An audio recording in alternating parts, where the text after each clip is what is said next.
ஒரு பத்திரிகையாளன் உண்மையை கண்டுபிடித்தான். அதனால் அவன் வாழ்க்கை முழுவதும் அழிந்தது. 1990ஆம் ஆண்டு கேரி வெப் என்ற பத்திரிகையாளன் ஒரு அதிர்ச்சியான உண்மையை வெளியிட்டான்.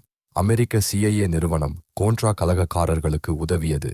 அந்த கலகக்காரர்கள் அமெரிக்க நகரங்களில் கிராக் கோகோயின் விற்றார்கள். அந்த பணத்தால் ஒரு இரகசிய யுத்தம் நடந்தது. ஆனால் அரசாங்கம் மறுக்கவில்லை. பதிலாக அவர்கள் வேறு ஒன்று செய்தார்கள். New York times, Washington post, Los Angeles times போன்ற பெரிய பத்திரிகைகள் CIAயை விசாரிக்கவில்லை. அவர்கள் கேரி வெப்பையே விசாரித்தார்கள்.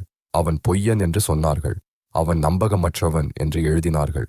கொஞ்சம் கொஞ்சமாக அவன் வேலை போனது, திருமணம் உடைந்தது, வீடு போனது. 2004ஆம் ஆண்டு கேரி வெப் இறந்த நிலையில் கண்டுபிடிக்கப்பட்டான்.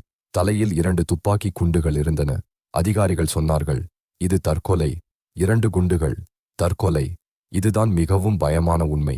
சக்தி வாய்ந்தவர்களை எதிர்க்கும் ஒருவனை கொல்ல ஆயுதம் தேவையில்லை. அவனை மட்டும் அழித்தால் போதும்.